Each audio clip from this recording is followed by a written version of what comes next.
I checked my phone and noticed I had 13 missed calls, all from my mother-in-law, Martha.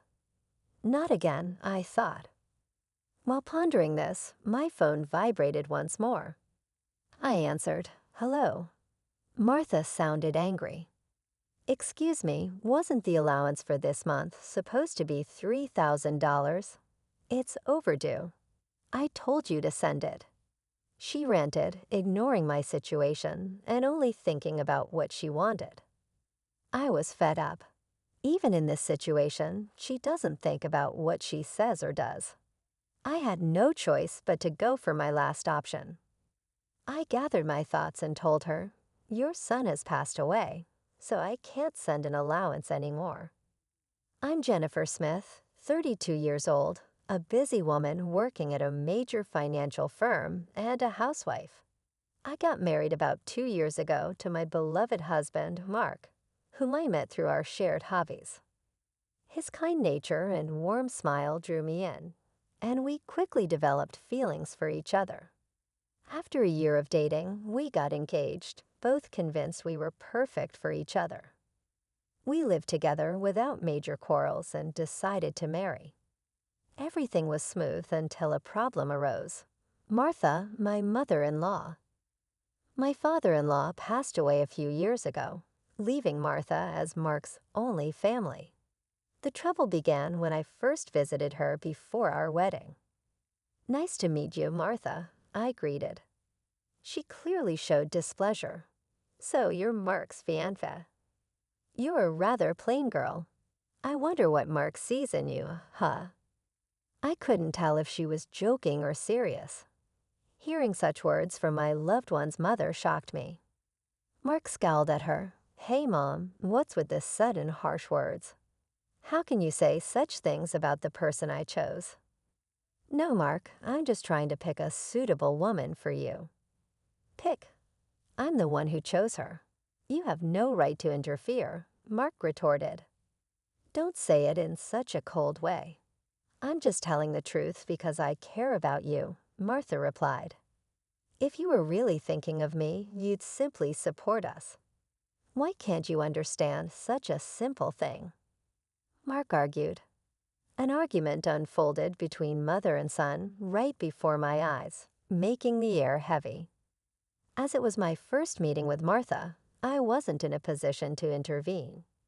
Despite the lingering awkwardness, we eventually conveyed our intent to marry. As we were leaving, Martha called out to Mark, sounding somewhat disgruntled. "Mark, can I have a word? You're going to keep that promise after you get married, right?" "What promise?" Mark asked. "You know, about the allowance." "Oh, that? Yes, I'll be sure to take care of it." "Can we not discuss it here, please?" he responded. "Well, I was just asking," Martha said dismissively. The tension between my husband and his mother persisted, and discomfort hung thick in the air. In the car on the way home, I questioned Mark about the conversation with his mom. "Hey, Mark, about that talk you had with your mom." "Yeah, I should have told you about it," he admitted. "I heard something about an allowance. After my dad passed away, I've been sending money to my mom every month," he explained. "How much?" I asked. $2,000, he said. $2,000. I couldn't help but raise my voice in surprise. He sighed deeply and began to explain slowly. "Actually, my mom has a debt. She lost a lot of money at a casino a long time ago, and she's still paying it off. Her health isn't great, so she spends a lot of time at home, but she still needs money to live." "But $2,000, isn't that a bit too much?" I asked.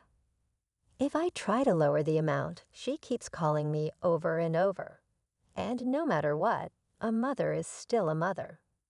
I worry about her living alone," Mark said, sounding concerned. I understood Mark's devotion to his mother. After all, since his father passed away, Martha had been the only family he had left. Regardless of her character, she was still his beloved mother. 2 months after our wedding, during my lunch break one day, I got a call from Martha. I answered with a polite hello, and she began to speak cheerfully. "Jennifer, long time no see. Can we chat for a bit?" "Yes, what can I do for you?" I asked. "Well, I was hoping you could start sending me money," she said. "Excuse me." I was so taken aback I couldn't find the words to respond. But Martha seemed eager to continue. "You mentioned before that you're working for a financial company, right?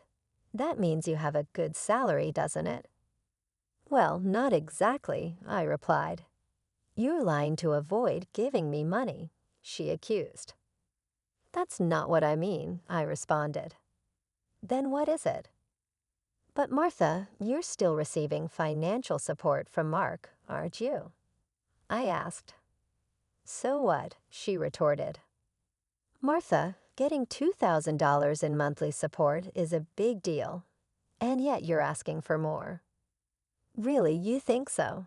If you were to send me an additional $1,000, I could avoid burdening Mark," she said slyly. "What do you mean?" I asked, feeling uneasy. "Well, I have Mark as a guarantor for my debts. If I fail to make payments, the debt collectors will go after him." "Do you understand?" she explained. "But aren't you using part of Mark's $2,000 to pay back the debt?" I asked. "I'm short." "I haven't told Mark, but I have a significant amount of debt," she admitted. Martha's tone made it clear this was something even her son didn't know.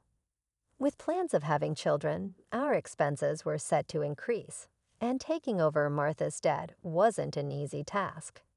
But if Martha's payments fell behind and the debt landed on Mark, it would become a serious problem.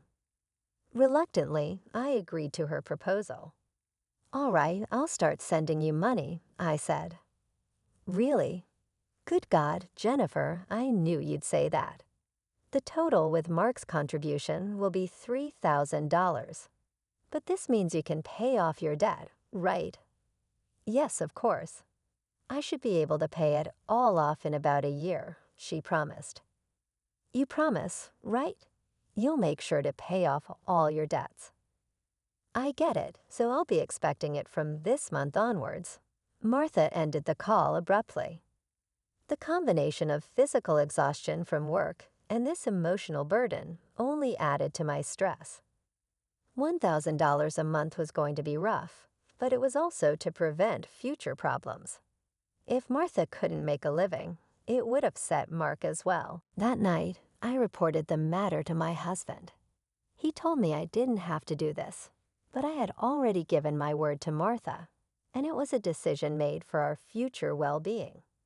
Mark expressed his gratitude, wearing a sorry expression throughout. Time passed, and 2 years have gone by. The financial support, which we initially thought would last a year, is still ongoing. Every month, we send $3,000 to Martha. 2 months ago, Mark fell ill and hasn't been able to work. He's on sick leave, receiving disability benefits, but it's much less than his previous salary. Last month, I managed to transfer $3,000 to Martha from my savings. But if this situation continues, it will be very challenging. Shockingly, Martha has not visited her sick son even once, despite being informed about his hospitalization. She doesn't show up and only contacts me to ask, "You're still sending the money, right?" I was furious and decided to talk to Mark about it. "Mark, listen, isn't it wrong that Martha is only concerned about money, despite your condition? We need to seriously consider what to do moving forward." "Yeah, I've been thinking the same thing. I don't want to put more strain on you, Jennifer." This month, too, she's bombarding me with calls and messages asking if we've sent the money yet. Can you believe it? How could she focus solely on money when her son is unwell? Mark expressed his frustration at his mother, his face showing signs of weariness. Then with a sudden idea, Mark exclaimed, "I've thought of something." A sleek grin flashed across his face. "What is it, Mark?" I inquired. Well, this is our last option. I've thought of something unconventional for my mom. What Mark proposed was beyond my imagination. While it might be considered inappropriate, it appeared to be the only way to get Martha to comprehend. A few weeks later, Mark was discharged from the hospital. Since Martha hadn't responded to any of our messages, we didn't inform her about Mark's release. In the past 2 weeks, Martha had persistently demanded the money. While Mark and I were enjoying a cup of tea, a message popped up on my phone. Upon checking, I saw 13 missed calls from Martha. Again, as expected, my phone vibrated once more. It was another call from her. "Hello," I responded, activating the speaker so that Mark could also listen. Martha immediately started shouting, "Listen, where's the $3,000 for this month?" "Excuse me," I replied. "That's right. The money for this month hasn't been transferred yet. Do you realize?" I began, but Martha cut me off. "I don't care if he's in the hospital or whatever. It's none of my business. You're working at a good place, right? You must have plenty of savings. Hurry up and transfer it here." Martha was yelling angrily. Eventually, she said something unbelievable. "Since you married Mark, if he can't pay, you have to pay me, understand? If you refuse, I'll make you the guarantor. Got it?" At that moment, something inside me snapped. She was openly expressing her demands without considering our situation at all. I had reached my breaking point with her. I had no choice but to resort to the last option. I firmly declared into my smartphone, "Mark has passed away. I can't send you any more money." At these words, Martha blurted out a baffled, "What?" This was the final step that my husband had suggested, to lie to Martha about Mark's death and observe her reaction. If she showed any sign of sadness, reflected on her behavior, and apologized, we would continue to support her financially. But if she didn't reflect and only demanded money, we would sever ties completely. Deep down, I believed that even someone like Martha would reflect on her actions if she were told her own son had died. But in the very next moment, Martha burst into loud laughter. "Yay," she exclaimed. "What's so funny?" I asked. "Isn't it obvious? If Mark is dead, that means his inheritance will be distributed to me too." Excuse me. I was at a loss for words. I've been looking into it since I heard that Mark was sick. Listen here, 2/3 of Mark's assets are yours, but 1/3 is mine. I never thought that when she first heard her son was sick, she wouldn't look into treatment, but into how the inheritance would be divided. My anger surpassed everything. I was simply dumbfounded. My husband seemed to feel the same way. As our eyes met, he slowly nodded. This was the signal to continue with the plan. Once again, I spoke firmly to Martha. "Martha, did you hear what I said? Mark is dead." "So what?" She replied coldly. "Aren't you sad? Your own son passed away before you. You just make sure to send me my share. I won't let you get away with not doing it." With a click, the phone line was cut off, and a dial tone echoed. I glanced at my husband, who was shaking, his face red with anger. "Mark, are you okay?" I asked. As I asked, my husband looked into my eyes and said, "I'm cutting ties with her. She'll likely come here eventually, demanding money. Let's wait until then." "Okay, but are you really okay with this? Cutting off ties just like that?" I inquired. "Yeah, I have no regrets. After that call, she's no mother to me." My husband's eyes were filled with hatred, and I felt the same way. A person who only thinks about money over her own son's life is not family to me. A few days later, as we expected, Martha came to our house. For the time being, I decided to hide my husband in the next room and deal with her myself. Martha approached me with a face like a demon. "Hey, give me Mark's inheritance right now," she demanded. "Is that all you have to say? He's already dead, isn't he? You never even visited him. Are you really his mother? You're so annoying. Give me the inheritance right away. I don't mind getting a lawyer." Speaking more would be a waste of time. Just as I thought that, my husband emerged from the next room. Seeing him, Martha let out a startled gasp, as if she had seen a ghost. "Mark, why aren't you dead?" "Long time no see, Mom. Sorry, but the news about my death was a lie." "A lie? How could you be so disrespectful?" "I wanted to confirm your true nature, Mom. I was curious about how you'd handle the allowance if your son, died. But you turned out to be a gold digger, just as I suspected." "I got that perfectly," Mark said, his voice filled with anger. "What? How dare you call your mother a gold digger?" Martha yelled, but Mark cut her off. "Silence. I'm cutting ties with a toxic parent like you." Martha's mouth gaped at my husband's angry shouts. She couldn't come to terms with the fact that her own son was severing ties with her. What does this mean, Mark?" "It means exactly what I said. I can't consider someone like you as my mother. No way." "Then what about the allowance?" she asked, panicking. "Do you really think I care? You're on your own with the debts. We're moving." "Wait, please. If you do that, what about my living expenses?" Martha pleaded, tears in her eyes, reaching out to my husband. He forcefully shook off her hand, looking at her coldly. "I don't care about your living expenses. You've been living off us without even a single apology.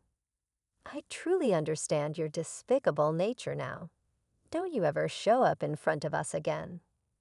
"No, wait, Mark. Are you going to abandon your mother?" Martha cried out. Ignoring her words, my husband seized her arm and guided her to the front door. He tossed her shoes and bag outside and escorted her out of the house. Martha created a commotion outside for a while, but eventually disappeared, possibly unable to withstand the scrutiny of the neighbors. Despite her multiple attempts to contact us, we ignored all of them. Martha's number was set to be automatically rejected, and we completed our move. Regarding the issue of co-signing for her debts, it became invalid since Martha had made Mark the co-signer without his consent, absolving him of responsibility. Without the allowance from us, Martha seems to be leading a challenging life. It's only natural, given that she had been using the allowance for gambling instead of settling her debts. She still faces a substantial debt burden and is pursued by debt collectors daily. Unable to indulge in gambling anymore, she appears to be working tirelessly from dawn to dusk. It's unlikely that she will ever fully clear her debts, and she will have to keep working until she's physically unable to do so. This is entirely a consequence of her own actions. As for us, we are enjoying fulfilling days in our new home. My husband's health has stabilized, and he has returned to work. After some time, we discovered a new life growing in my belly. We are expecting an additional member in our family next year. Moving forward, we aim to cherish happy moments as a family of 3.